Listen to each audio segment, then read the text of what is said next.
കൊല്ലം collectorate വളപ്പിൽ car park ചെയ്യുന്നതുമായി ബന്ധപ്പെട്ടുണ്ടായ തർക്കം കയ്യാങ്കളിയിൽ കലാശിച്ചു. യുവാവിനും അഭിഭാഷകനും മർദ്ദനമേറ്റു.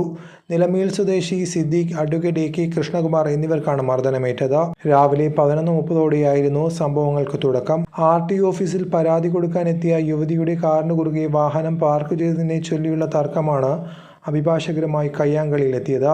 കൊല്ലം സിവിൽ സ്റ്റേഷനിൽ പ്രവർത്തിക്കുന്ന RTO ഓഫീസിലേക്ക് പരാതി നൽകാനായാണ് കടക്കൽ സ്വദേശി ഷമീന ഡ്രൈവർ സിദ്ദീഖുമായി എത്തിയത്. പരാതി നൽകിയ ശേഷം തിരികെ പോകാൻ വാഹനത്തിനടുത്ത് എത്തിയപ്പോൾ അവരുടെ വാഹനം പാർക്ക് ചെയ്തിരുന്നതിന് കുറുകെ മറ്റൊരു വാഹനം പാർക്ക് ചെയ്ത നിലയിലായിരുന്നു. കോടതിയിലെത്തിയ കൊല്ലം ബാറിലെ അഭിഭാഷകനായ AK കൃഷ്ണകുമാറിന്റേതാണ് ഈ വാഹനമെന്ന് ഇവർ തിരക്കിയറിഞ്ഞു. തുടർന്ന് അഭിഭാഷകനോട് കാർ മാറ്റിത്തരാൻ ആവശ്യപ്പെടുകയായിരുന്നുവെന്ന് യുവതി പറഞ്ഞു.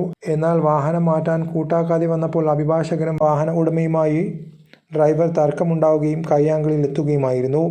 ഇരുവർക്കും മർദ്ദനമേറ്റു. ഇത് കണ്ട് കോടതി വളപ്പിലുണ്ടായിരുന്ന അഭിഭാഷകർ കൂട്ടത്തോടെ എത്തി തന്നെയും ഡ്രൈവർ സിദ്ദീഖിനെയും മർദ്ദിച്ചുവെന്നാണ് ഷമീന പറയുന്നത്. എന്നാൽ അഭിഭാഷകരുടെ വാഹനങ്ങൾ പാർക്ക് ചെയ്യുന്ന ഇടത്തായിരുന്നു ഇവർ വാഹനം പാർക്ക് ചെയ്തിരുന്നതെന്ന് അഡ്വക്കേറ്റ് കൃഷ്ണകുമാർ പറഞ്ഞു. കോടതി സമയത്താണ് താൻ എത്തിയത്. വേഗം വാഹനം പാർക്ക് ചെയ്ത് കേസുണ്ടായതിനാൽ കോടതിയിലേക്ക് പോയി. നടപടികൾ പൂർത്തിയാക്കി തിരികെ വന്ന് കാർ മാറ്റിക്കൊടുക്കാനെത്തിയപ്പോൾ യുവതിയും ഡ്രൈവറും മോശമായി സംസാരിക്കുകയും തന്റെ കയ്യിൽ നിന്നും ബലം പ്രയോഗിച്ച് താക്കോൽ പിടിച്ചു വാങ്ങാൻ ശ്രമിക്കുകയും ചെയ്തു.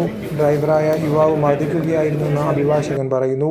ഇരുകൂട്ടരും ജില്ലാ ആശുപത്രിയിൽ ചികിത്സ തേടി. ഇരുപക്ഷത്തിൻ്റെയും പരാതിയുടെ അടിസ്ഥാനത്തിൽ കൊല്ലം വെസ്റ്റ് പോലീസ് കേസെടുത്തിട്ടുണ്ട്.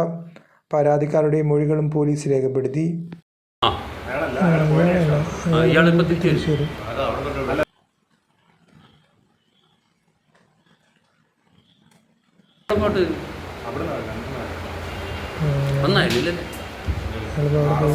വരും വരുന്നു. മറ്റുള്ളവർ സംഭവമായിട്ട് ബന്ധപ്പെട്ട് സംസാരം നടക്കുന്നു.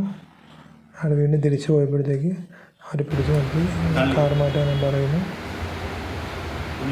അദ്ദേഹം അവിടെ നിന്ന് സഹപ്രവർത്തകരെ ആരെയും വിളിക്കുന്നുണ്ട്. അദ്ദേഹം സഹപ്രവർത്തകൻ്റെ കൂട്ടി കൊടുത്തിട്ടാണ് ബാക്കി സംഭവങ്ങൾ നടക്കുന്നത്.